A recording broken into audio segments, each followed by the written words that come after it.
Եթերում ազատ լուրերի հիմնական թողարկումն է, ձեզ հետ են Ռիտա Մնացականյանը և Արա Աբրահամյանը։ Բարի երեկո, օրվա իրադարձությունները նախամարոտ։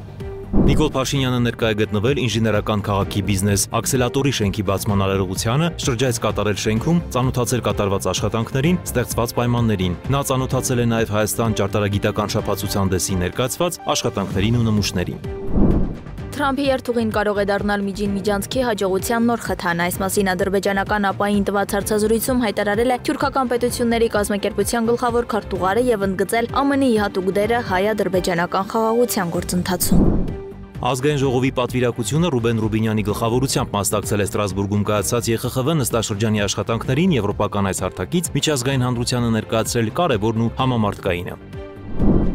Ջերմուկում երրորդյա որոնումներից հետո փրկարարները ջերմուկ 1 հեկի ջրում հայտնաբերել են կորած քաղաքացու Դին, շաբաթվա քրեական քրոնիկոնը։ Հայ օգնության ֆոնդը շարունակում է ընդլայնել իր աջակցությունը սահմանամերձ եւ սոցիալապես անապահով շրջաններին։ Այսօր ՀՕՖ-ը զբաղվում է նաեւ Արցախից տեղահանված ընտանիքների հիմնախնդիրների լուծմամբ։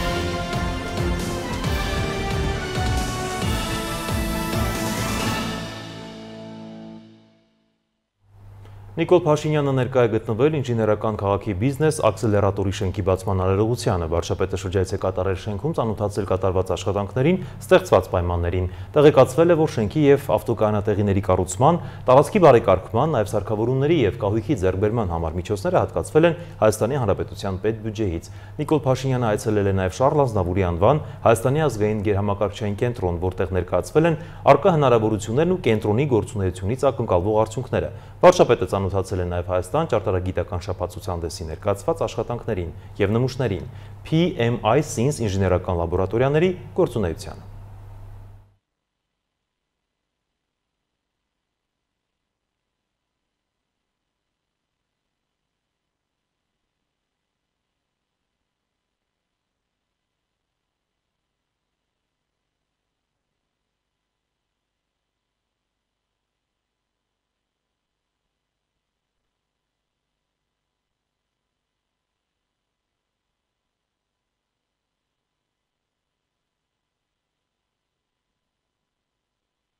Այս կենտրոնի հիմնական նպատակը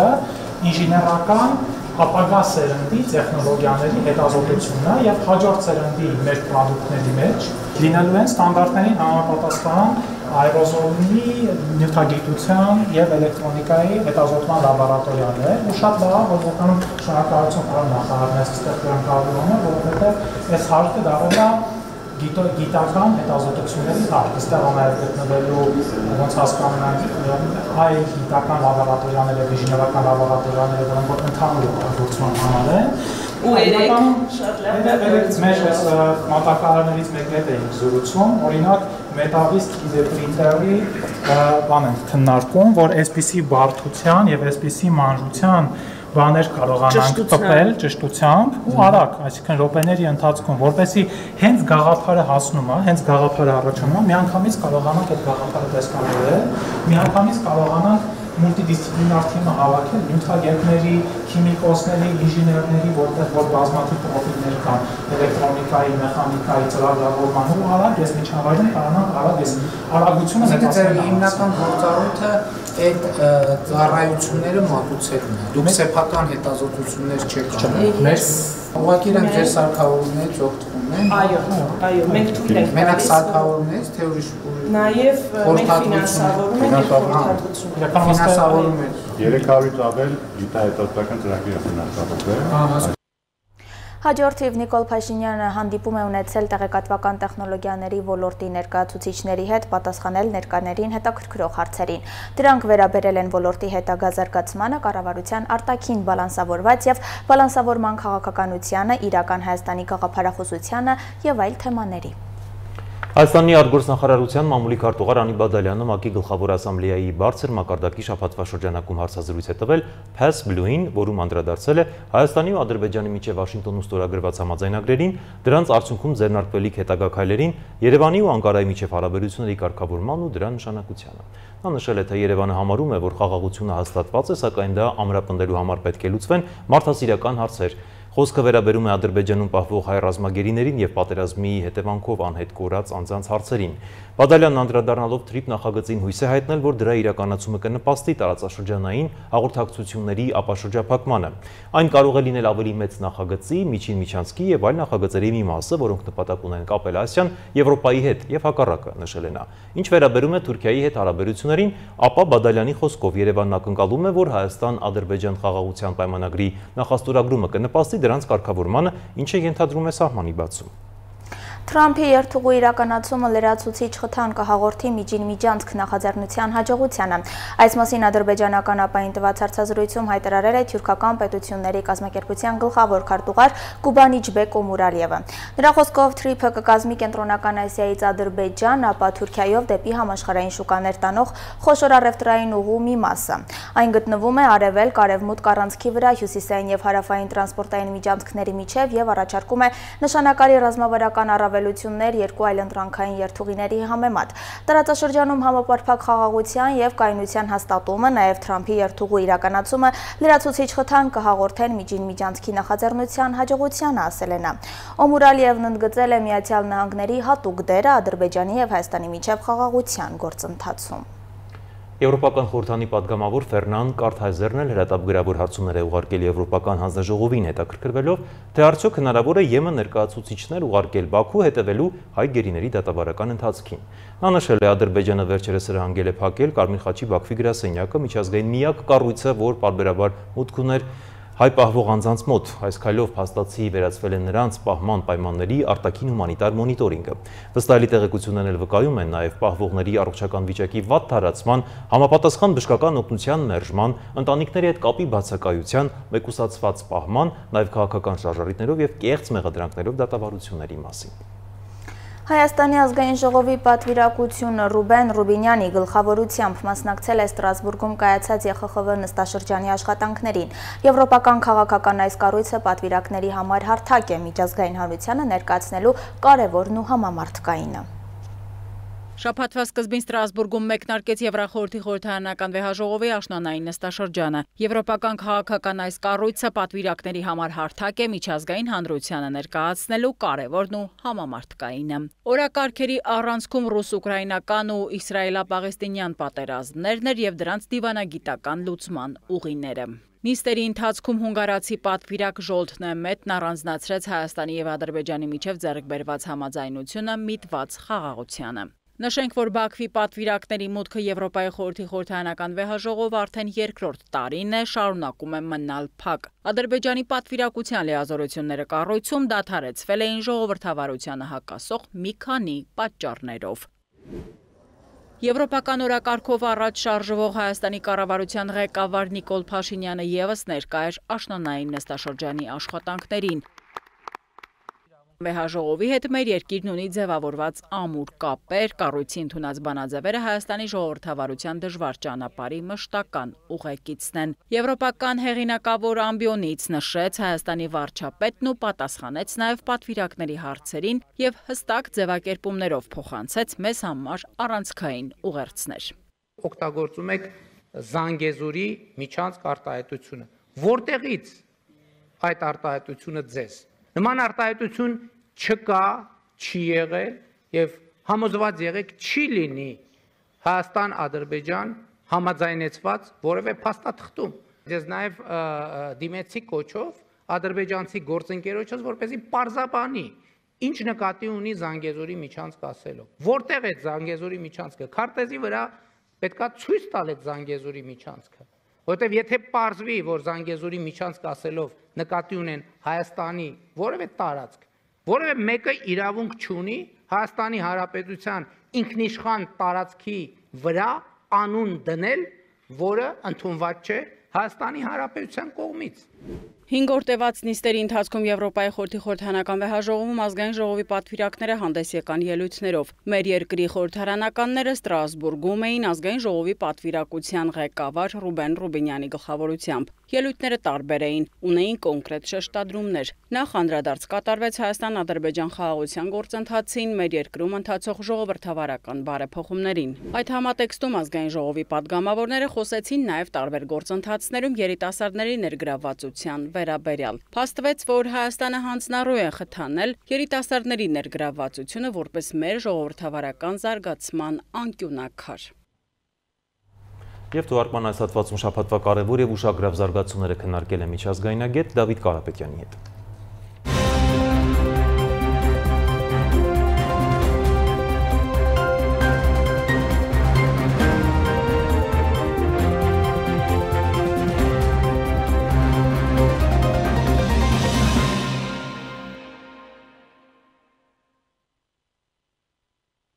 Բարեկո պարոն Կարապետյան, շնորհակալություն մեր հավերն ընդունելու համար։ Ես եմ շնորհակալ։ Միասին փորձելու ենք ամփոփել անցնող շաբաթվա կարևոր եւ ուշագրավ զարգացումները եւ սկսենք շաբաթվա սկզբից ԵԽԽՎ-ում աշնանային նստաշրջանի մեկնարկումից։ Նախ ինչպես է գնահատում մեկնարկը, այնտեղ հնչում են տարբեր հայտարարություններ, թե հայկական կողմից, թե մյուս երկրների կողմից եւ առհասարակ այդ ամբիոնը իսկապես ծառայում է իր նպատակին որևէ հարց լուծելու համար եւ ընդհանրապես հայկական պատվիրակության իդեմս վարչապետի ելույթներին անդրադառնանք, խնդրեմ ձեր գնահատական այս մասը։ Շնորհակալ եմ հարցադրման համար, իրականում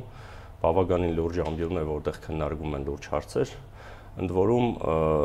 բազմապիսի հարցեր են քննարկվում, առաջի տպավորությունը, երբ որ մենք մասնագետներով փորձում ենք վերլուծել,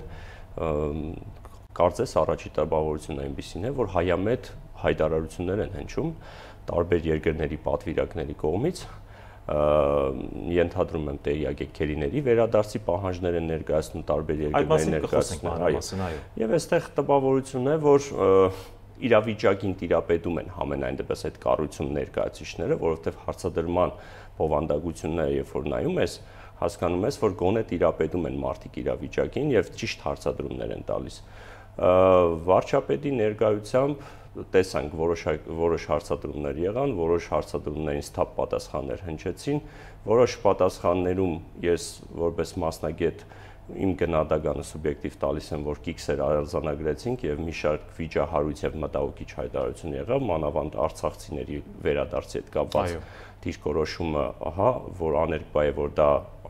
անիրատեսական է դիտարկվում, շատ վտանգավոր ընդ որում հայտարարություններ։ Զանգեզուրի Միչանսկի հետ կապված չագերտավոր սադրիչ հայտարարությանը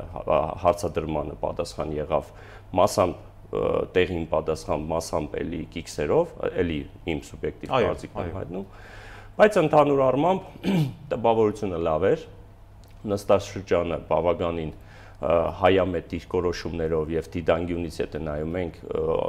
անաչառության հայամետ դիրքորոշումներով հայտարարություններ հնչեցին, գործնական փուլ տեսնենք ժամանակը ցույց կտա։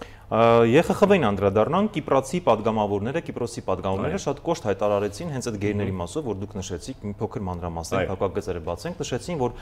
որևէ իրավունք չի խախտվել իրականում, բոլոր իրավունքները խախտվել են իրականում, որևէ մեկը իրավունք չի տվել, որ իրավունքները խախտած պետությանը, խոսքը Ադրբեջանի մասին էր, պետք է տալ առավելություններ եւ ինչ ուզի անի իր առավելապաշտական նկրտումները շարունակելով։ Եվ նրանք հստակ ձևակերպեցին, որ այո, գերիները պետք է ազատ արձակվեն եւ պետք է վերադարձվեն այնտեղ մշակութային եւ բոլոր այդ ամբողջ кейսը, փաթեթով։ Կիպրացի падգամավորների լսող կա։ Դե տեսեք, բարձր ամբիոն է, հնչում են նման գնահատականներ, հայտարարությունների տեսքով, իհարկե լսողներ կան։ Ուրիշ բան է գործնական փուլում դա կիրառողներ լինեն։ Տվյալ դեպքում Ադրբեջանը, որովհետեւ Ադրբեջանը իր քաղաքական վարկագծով անդրդվել է մանավանդ գերիների վերադարձի հարցով, մանավանդ այն համատեքստում, երբ որ հիմա մենք գնում ենք խաղաղության եւ երկուստեք պայմանավորվում ենք ընդհուպ մինչեւ դիվանագիտական հարաբերությունների սկսմանը, բարեդրացիականության հաստատմանը եւ այլն, եւ այդ համատեքստում այդ ոգուն համահունչ կարծես պետք է լիներ հետեւյալը, որ գերիների վերադարձի մասով խոսույթը պետք է սրերով չդիրավորվեր Բաքվի կողմից,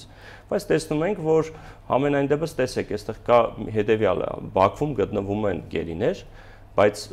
աննախադեպ քանակով, թվականակով, իսկ Հայաստանում X քանակի, եթե որպես այդպեսին։ Այստեղ նաև խնդիրը այլ է, ինչ դիտանկյան տակ ես նայում, երբ որ ասում ես գերիների վերադարձ։ Այսինքն քանակի դիմաց, որովհետև այս սկզբունքով կարծես մենք բոլոր գերիներին հանձնել ենք։ Դերևս այն պահից սկսած, երբ որ արդեն խաղաղություն էր հաստատվում։ Բայց բոլոր դիմացել հիմա այդպես չի։ Բոլոր դիմաց, բայց փաստացի ստացվում է, որ այո, ռազմաքաղաքական ղեկավարությունը Արցախի եւ մի շարք զինվորականներ դերևս գտնվում են Բաքվում, ընդ որում Մենք ականատես ենք լինում ամենօրյա ռեժիմով, ուրեմն դատական պրոցեսների, այո, հետևաբար այստեղ հասկանալի է, որ Բաքուն չի պատրաստվում գնալ այդ քայլին, ես թերահավատ եմ այդ հարցում եւ ես կարծում եմ, որ նույնիսկ երբ որ Վաշինգտոնյան հանդիպումների ժամանակ խոսվում էր գերիների վերադարձի, ընդ որում Թրամփի շուրթերով, դա գործնական փուլ էլի չմտավ։ Որոշ խնդիրներ եմ ես տեսնում այստեղ, որի մասին մեր աշխատանքն է թերի մեջ։ Չէ, աշխատանքը այսպես է, տեսեք, բարձրաստիճան ղեկավարությունը ասում է, որ ամենօրյա ռեժիմով, պատշաճ կերպով մենք դրանով այդ հարցով զբաղվում ենք։ Բոլոր հնարավոր պատկան մարմիններին, միջազգային կառույցներին մենք դիմում ենք այդ հարցով, հորդորում ենք օր առաջ ճնշում գործադրել Բաքվի վրա, փորձելով մեր գերիներին հետ վերադարձնել։ Հա, մանավանդ էլ եմ ասում, երբ որ խոսույթում պտտվում է երկուստեք խաղաղության օրակարգը։ Եվ այս համատեքստում տրամաբանական է, որ նրանք պետք է զիջեին եւ մեզ տրամադրեին մեր գերիներին։ Այն նույն տրամաբանությամբ, որը որ հենց այսօր մենք ականատես ենք դառնում Գազայի մասով։ Հայտնի այսօր, հա, չասեմ պատմական ձեռքբերում, բայց հենց այսօր տեղ ունեցավ գերիների վերադարձի երկուստեք ընդ որում համաձայնություն, որը կիրառվելու է մինչև կիրակի օրը։ Հիմա այդ նույն տրամաբանությունը բնականաբար շատ վաղուց պետք է կիրառվեր մեր մասով, որը չի կիրառվել։ Տեսեք, եվրոպական կառույցների ուշադրությունը կարծես Հայաստանի եւ Ադրբեջանի մասով խորանում է, հատկապես Արցախի մասով եւ Արցախահայերի։ Այստեղ եվրոպական դատանը Բաքվից հայերի մասին հաշվետվություն է պահանջում եւ ասում է, որ դուք պետք է պարտադիր ասեք 23 հոգի են այնտեղ թե ինչքան են, ինչ առողջական վիճակում են եւ այլն եւ այլն։ Այսինքն ստացվում է, որ եվրոպական կառույցները իսկապես շահագրգռված են ու իսկապես հետաքրքրված են եւ ինչու հենց այս փուլում։ Պարոն Աբրամյան, ձեր ասածը իրականում այո, որպես գործիք կիրառվում է, բայց ես ասեմ, մարդու իրավունքների եվրոպական դատարանի կողմից էլ այնտեղ միշտ մշտադիդարգում է, դե կարելի է բառը ճիշտ այդպես ասել։ Այո, եվրոպական դատարանը տեղի է ունենում, հա, Բաքվում պավող հայ գերիների առողջական վիճակի մասին, հա, տեղեկատվության տրամադրում, նրանց այցելություններ, զանգի հնարավորություն եւ այլն։ Հիմա ձեր ասածը զուտ մատնանշում է այն հանգամանքը, որ վերջի իրադարձությունների հետ կապված, ես չգիտեմ, դա քաղաքական ենթատեքստ ունի թե ոչ, դա ավելի շատ Բաքվում իրենց դիրքավորումը ունեն այս մասով։ Ամենայն դեպս չէր թույլատրվում կամ ինֆորմացիա չէր տրամադրվում, այդտեղ արհեստական խնդիր ու խոչընդոտներ էր առաջացել։ Հիմա պահանջը արդեն իսկ ձեր կողմից մատնանշված ավելի հստակ է։ Եվ եթե ես չեմ սխալվում, նույնիսկ օր ու ժամ է նշանակվել, որ հստակ պետք է տեղեկատվություն տրամադրվի։ Նույնիսկ ասեցին, հիմա ես թույլ տվեք ուղղակի այդ падգամավորի անունը հիշեցնեմ, Ֆերնան Կարթհայզերը նշեց, որ պարտադիր պետք է դուք նրանց առողջական վիճակի եւ նա ասեց, որ մենք ունենք նույնիսկ տեղեկատվություն, որ նրանք պատշաճ վիճակում չեն գտնվում եւ նրանց առողջապահական որևէ գործողություն պատշաճ արված չի։ Ժամ են դրել, այո։ Եվ ավելին ասեմ, այդտեղ հայտարարության դուք մի մասն եք կարդում, երկրորդ հատվածն էլ ասում էր, որ նույնիսկ մենք պատրաստ ենք եւ կարող ենք տրամադրել բժշկական խումբ, որը որ նման ուրեմն քննություն կանցկացնի, առողջական քննություններ, ցանկացած, հա, այսինքն անալիզներ եւ այլն, որովհետեւ մենք ունենանք անաչառ պատկեր։ Բայց Ադրբեջանը կարմիր խաչը նույնիսկ փակեց, այնտեղ չկա այլ որևէ բան չկա, որևէ կառույց չկա միջազգային։ Այսինքն ինչի մասին ենք հիմա մենք խոսում, որ խաղաղության օրակարգին համահունչ չի նրա վարած քաղաքականությունը։ Մենք դա ենք հենց հիմա ձեր հետ միասին արձանագրում։ Եվ այդ կոչերը եվրոպական բարձրաստիճան ղեկավարության եւ լուրջ կառույցների այս մասով Ադրբեջանը շարունակում է իրեն անդրդվելի պահել եւ չհաջակցել կամ չհամագործակցել նման կառույցների հետ։ Իհարկե դա նեգատիվ ազդեցություն է թողնելու։ Իհարկե դա եվրոպական գոլեգաների մոտ տարակուսանքի տեղիք է տալիս։ Բայց ուղղակի ասում են, հայտարարում են եւ գնում են տուն։ Դե ցավը այն է, որ այո, գործնական փուլ չի մտնում, ինչպես նշեցի։ Շատ լավ, նախկին պաշտոնյաներից չնշեմ անունը, թույլ տվեք, Արցախահայերի վերաբերյալ ասեց շատ կարևոր հայտարարություն, վերադարձի իրավունքի երկու կարևոր զարգացում կա։ Մեկը նա է, որ պետդեպարտամենտը ընդունել է Հայաստանի ու Ադրբեջանի միջև արդար կարգավորման հիմքում ընկած առաջնահերթություն, Արցախահայերի վերադարձը, եւ երկրորդը Ժնևում Շվեյցարիայի ազգային խորհրդի երկու անդամներ նշել են, որ պետք է տեղի ունենա արցախցիների ու ադրբեջանցիների համար ստեղծված ֆորում, որի երաշխավորը հենց Շվեյցարիան է, իրենց ազգային պալատը, որտեղ նրանք պետք է իրանց մեջ հասկանան ինչ են անում։ Այս երկու կարևոր կետերին եմ ուզում անդրադառնալ։ Իրականում նման միջնորդություններ եւ հարտակներ մի շարք երկրներ նման տրամաբանության շրջանակներում առաջարկներ եղել է տարբեր երկրների այդ թվում Շվեյցարիան շատ ակտիվ է այդ հարցում, փորձում է անկողմնակալ եւ անաչառ դիրքերից իրոք փորձում է հայ-ադրբեջանական կոնֆլիկտը տեղափոխել մի դաշտ, որտեղ որ հիմնակարը դա խաղաղությունն է եւ խաղաղության հիմքի վրա ստեղծվող երկուստեք արժանապատիվ համակեցության կանոններն են, բայց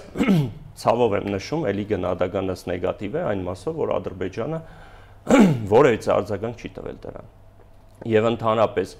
արցախցիների վերադարձի մասով, եթե համայն դեպս Հայաստանի Հանրապետության բարձրաստիճան ղեկավարությունը նույնիսկ անիրատեսական է տեսնում հետ վերադարձի հնարավորությունը եւ նրանց իրավունքների գործարկումը տվյալ դեպքում շատ դժվար է լինելու ցանկացած այլ պետության, լինի դա Շվեյցարիան թե այլ եվրոպական երկիր,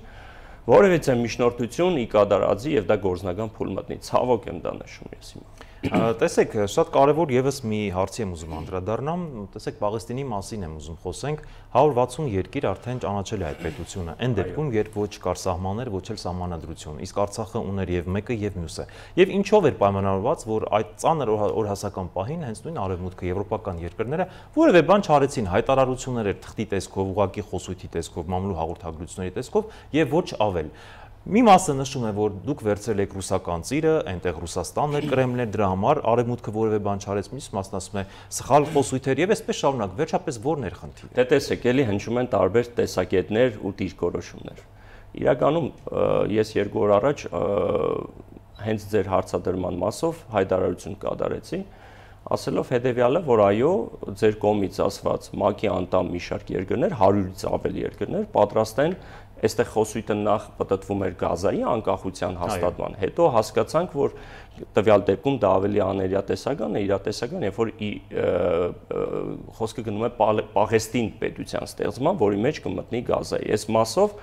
իհարկե աշխատանքներ տարվում են, մի շարք երկրներ ճանաչում են իդեմս որպես Պաղեստին պետություն եւ հենց գործիք որպես այդպեսին, հա, այս իրադարձություններին փորձում են հրամցնել, որ մենք կճանաչենք Պաղեստինը, ընդ որում այնպիսի պետություններ, ինչպիսին Մեծ Բրիտանիան է, Գերմանիան է, Ֆրանսիան է, Իտալիան է եւ այլն։ Եվ այս մասով տեսեք, հավանականությունը այո կա, ինչու չկա, այո կա, եթե 140 երկիր պաշտոնապես պատրաստ է, արդեն ճանաչել եւ ճանաչում են, այսինքն գործընթացը գնում է արդեն իսկ այդ ուղղությամբ, ընդ որում արդեն Վաշինգտոնյան համաձայնությունը արդեն կա խաղաղության հաստատման էսպայն զինադատարի, ոչ թե խաղաղության, ավելի ճիշտ։ Այս մասով իրատեսական եմ ես տեսնում։ Գիտեք, տպավորություն է ստեղծվում, որ աշխարհի մի շարք երկրներ պատրաստ են ճանաչել արդեն Պաղեստին պետություն, որպես սուվերեն ինքնիշխան պետություն, աշխարհի քաղաքական քարտեզի վրա որպես նոր միավոր, պետական միավոր։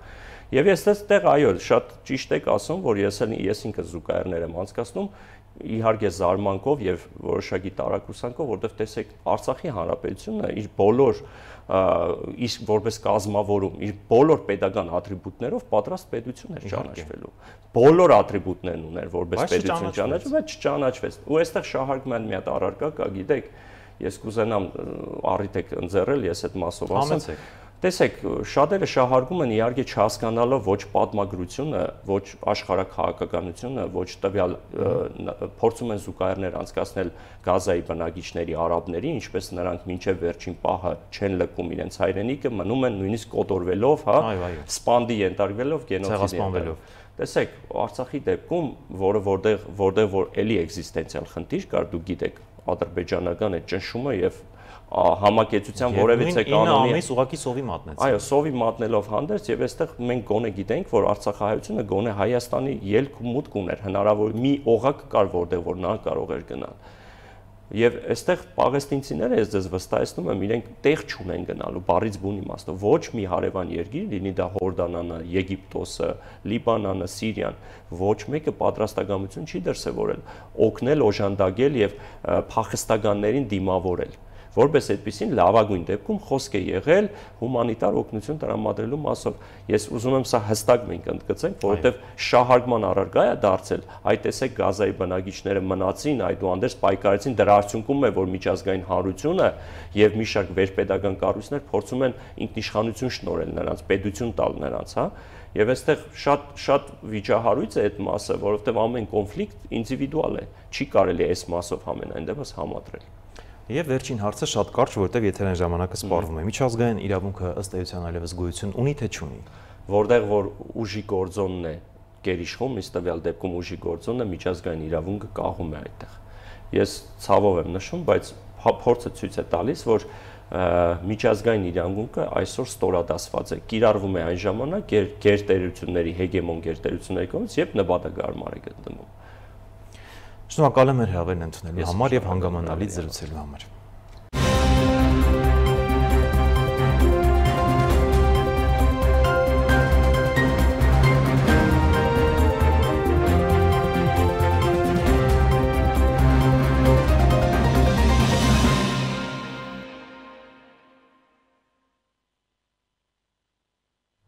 Շարունակում են թողարկումը հոկտեմբերի 2-ին հազանգեստացվել, որ Ջերմուկ քաղաքի Փիրքյասի անտառ կոչվող տարածքում քաղաքացի է կորել անհրաժեշտ է փրկարարների օգնությունը։ Երրորդյա որոնողական աշխատանքների արդյունքում Ջերմուկ 1 փոքր հեկի պատվարում ջրում փրկարարները հայտնաբերել են քաղաքացու դի։ Շաբաթվա քրեական քրոնիկոն։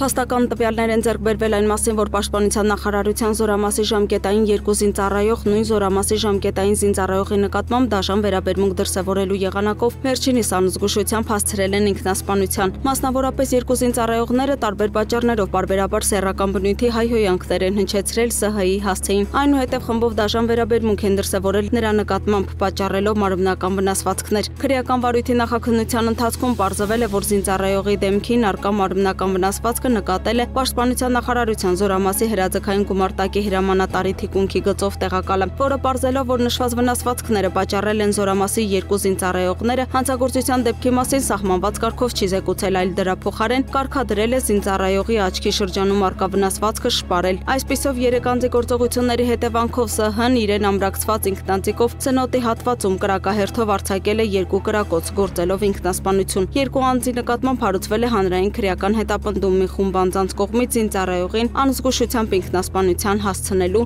1 անձի նկատմամբ իշխանությունը չարաշահելու համար։ 2 անձի նկատմամբ որպես խափանման միջոց կիրառվել է կալանքը, 1-ի նկատմամբ տնային կալանքը։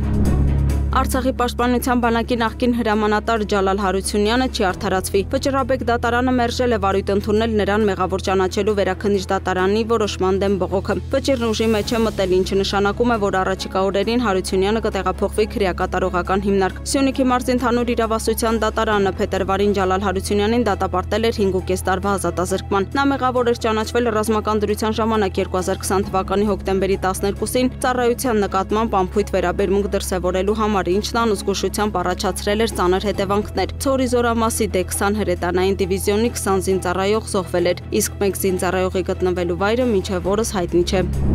Միքայել arczepiskopos Աջապահյանը դատապարտվեց 2 տարվա ազատազրկման։ Միքայել arczepiskopos Աջապահյանին մեղադրանք է առաջադրվել այն բանի համար, որ նա ունենալով arczepiskoposի հոգևոր աստիճան եւ հանդիսանալով հայ առաքելական Սուրբ եկեղեցու Շիրակի թեմի առաջնորդը, պարբերաբար հրապարակային ելույթներով հանդես գալով զանգվածային լրատվության միջոցներով նախ 2024 թվականի փետրվարի 3-ին, ապա նաեւ 2025 թվականի հունիսի 21-ին զանգվածային լրատվության միջոցների ներկայացուցիչներին տրված հարցազրույցների ընթացքում հնչեցրել է իշխանությունը զավթելուն ուղղված հրապարակային կոչեր։ Վերջին 8 ամսում դատախազությունը պետությանը գույքերի վերադարձման պահանջով 183 հայց է ներկայացրել դատարան։ Արդեն վերադարձվել է 4 միլիարդ 171 միլիոն դրամի գույք եւ դրամական միջոց։ Միայն 4 գույք ծաղկաձորում է եւս 6 հողատարածք Երևանում։ Դատական ակտերից մեկով էլ Իջևան համայնքին է վերադարձվել զբոսայգու 5 հողատարածք։ Պարզվել է, որ 16 անձի կառուցապատման իրավունք է գրանցված ամբողջ զբոսայգու տարածքում։ Հայաստանի կրթության, գիտության, մշակույթի եւ սպորտի նախարարության պատմամշակութային արգելոց թանգարանների եւ պատմական միջավայրի պահպանության ծառայություն ՊՕԱԿ-ի 2 պաշտոնատար անձինք մեղադրվում են 4.5 միլիոն դրամի հափշտակության մեջ։ Մասնավորապես 2022 թվականի ընթացքում ՊՕԱԿ-ի կարիքների համար տարբեր ապրանքների եւ ծառայությունների ձեռքբերման նպատակով ներկայացված գնման հայտերի հիման վրա նշված ՊՕԱԿ-ից մի շարք ԱՁ-ների եւ ՍՊ-ների պարբերաբար փոխանցվել են նախատեսվածից ավելի գումարներ, որոնք վերջիններիս կողմից կանխիկացվել եւ փոխանցվել են վերը նշված պաշտոնատար անձանց։ Նախաքննությամբ պարզվել է նաև, որ այլ դեպքերում որոշ ապրանքներ ընդհանրապես չեն առաքվել եւ գնման հայտերով նախատեսված ծառայությունները չեն մատուցվել, սակայն նշված պաշտոնատար անձինք կատարման արդյունքների հանձնման ընդունման արձանագրությունների մեջ մտցրել են տվյալ ծառայությունը մատուցված լինելու կամ ապրանքը առաքված լինելու վերաբերյալ կեղծ տեղեկություններ։ 2 պաշտոնատար անձանց նկատմամբ որպես համակցված խափանման միջոց է կիրառվել բացակայելու արգելքն ու պաշտոնավարման կասեցումը։ Պետությանը պատճառված 4.5 միլիոն դրամի վնասը նախաքննության ընթացքում ամբողջությամբ վերականգնվել է։ Հայ օգնության ֆոնդը տարիներ շարունակ աջակցում է Հայաստանին հասցեագրելով կրթական, սոցիալական եւ հումանիտար խնդիրները։ Կազմակերպությունը շարունակում է ընդլայնել իր աջակցությունը սահմանամերձ եւ սոցիալապես անապահով շրջաններին։ Այսօր հովը զբաղվում է նաեւ Արցախից տեղահանված ընտանիքների հիմնախնդիրների լուծմամբ։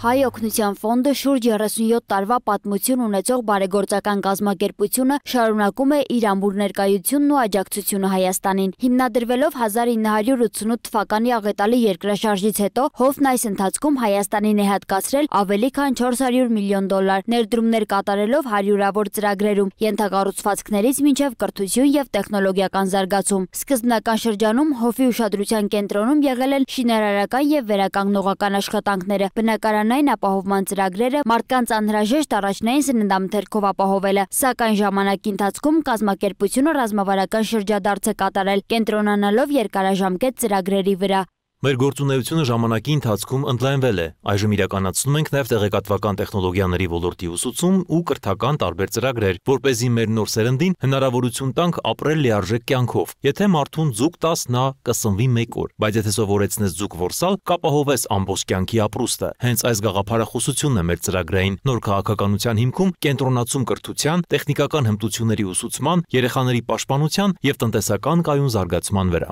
Հովը բազմամյա փորձ ունի երեխաների պաշտպանության ոլորտում կազմակերպության կենտրոնում առաջին աջակցություն է ստացել ավելի քան 15000 երեխա։ Ինչպես նշում են կազմակերպությունում, Հայաստանն ունի սահմանափակ բնական ռեսուրսներ, սակայն ունի անսպառ մարդկային կապիտալ, հատկապես մաթեմատիկայի, ինժեներիայի եւ բնագիտության ոլորտում։ Տարիներ առաջ, երբ մենք սկսեցինք կենտրոնանալ եւ ուշադրություն դարձնել երեխաների տեխնիկական կրթության վրա, նկատառումը այն էր, որ Հայաստանը չունի բնական պաշարներ, նավթ, գազ, չունի նավահանգիստներ, չունի այնպիսի հարստություն, որը կկարողանար արտահանել, բայց Հայաստանն ունի տաղանդավոր մարդիկ, հատկապես բնագիտության ոլորտում, ուստի պետք է աջակցել նրանց կարողությունների զարգացմանը։ Տեխնոլոգիական եւ մասնագիտական ծրագրերն արդեն ընդգրկում են մի քանի տասնյակ համայնքներ։ Հովի աջակցությամբ գործում են ուսումնական կենտրոններ, որտեղ երեխաները ստանում են մասնագիտություններ, սկսած վարսահարդարումից մինչև ավտոմոբիլային սպասարկում։ Հատուկ ուշադրություն է դարձվում հաշմանդամություն ունեցող երեխաներին, նրանց համար ստեղծելով ներառական կրթական միջավայր։ Վերջին տարիներին հովը սկսել է նոր ծրագրեր փրկել սերունդները, որի հիմնական շահառուները գտնվում են Հայաստանի սահմանամերձ մարզերում, մասնավորապես Տավուշում եւ Սյունիքում։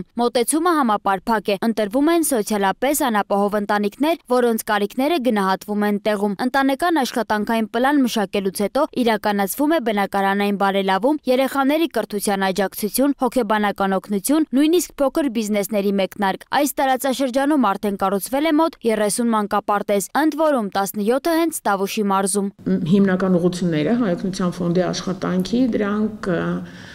առողջապահություն, կրթություն, սոցիալական ապահովություն, երեխաների պաշտպանություն, տնտեսական զարգացում, համայնքային եւ տնտեսական զարգացում։ Սրանք 4 ուղղություններն են, որոնց մեջ աշխատում են մեր ծրագրերը եւ իրենք առանձին ծրագրեր չեն։ Այս բոլոր ծրագրերը փոխկապակցված են եւ շատ մեծ համագործակցություն կա այդ բոլոր ծրագրերի մեջ, այսինքն այս ծրագրի շահառուն կամ այս ծրագրի շրջանակում օգնություն ստացողը օրինակ բնակարանի իրավիճակի ավելացման օգտվում է կրթական ծրագրից, հնարավորություն է ստանում կրթություն շարունակել եւ այլն։ 2023 թվականին հովն առաջիններից էր, որը արձագանքեց Արցախից բռնի տեղահանվածների կարիքներին, աջակցելով ավելի քան 15000 մարդու։ Այսօր Տավուշում, Սյունիքում եւ Սիսիանում բնակություն հաստատած 600 արցախցի ընտանիքներ ստացել են համապարփակ աջակցություն հումանիտար, հոգեբանական, բնակարանային, նաեւ տնտեսական զարգացման ծրագրերով։ Տավուշում օրինակ հովն աջակցում է արցախցիներին քաղաքացիություն ստանալու, բնակարան գտնելու եւ փոքր տնտեսություն զարգացնելու հարցում։ Սոնա Գիշյան, Տիգրան Ղազարյան, Free News, Ազատ լուրեր։ Անդրադառնանք այլ թեմաների։ Ռուսաստանն ու Ուկրաինան շարունակում են փոխադարձ հարվածները, այդ թվում քաղաքացիական ենթակառուցվածքներին։ Ռուսական ուժերը հարվածել են Սումիի մարզի Շոստկա քաղաքի երկաթուղային կայարանին, որի հետևանքով կան տասնյակ վիրավորներ, իսկ Ուկրաինան հարվածել է Ռուսաստանի ամենամեծ նավթամթերքի լցակայաններից մեկին՝ Լենինգրադի մարզի Կիրիշի քաղաքում գտնվող նավթավերամշակման գործարանին։ 1935 թվականին հիմնված լցակայանը տարեկան 6.6 միլիոն տոննա հում նավթ է արտադրում։ Վերջին ամիսներին Ուկրաինան ուժեղացրել է հարձակումները ռուսական լցակայանների վրա, արդեն 16 լցակայան թիրախավորվել է, ինչի հետևանքով ռուսական դիզելի արտահանումը հասել է 2020 թվականի ամենացածր մակարդակին։ Ռուսական զորքերը փորձում են ներթափանցել Ուկրաինայի Դնեպրոպետրովսկի մարզի խորքեր, որտեղ ակտիվ մարտեր են ընթանում Դոնեցկի և Զապորոժիայի մարզերի սահմանին գտնվող մի քանի գյուղերում։ Ռուսաստանյան որոշ տելեգրամյան ալիքներ հայտնում են ռուսական զորքերի առաջխաղացման մասին, սակայն ուկրաինական Deep State նախագիծը, որը հետևում է ռազմաճակատում իրավիճակին, չի հաստատում այդ աղբյուրների պնդումները։ Միջազգային մյուս լուրերը դիտեք տեսաշարով։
Թողարկման ավարտին ծանոթացեք նաև եղանակային կանխատեսումներին, հաջողություն։ Ցտեսություն։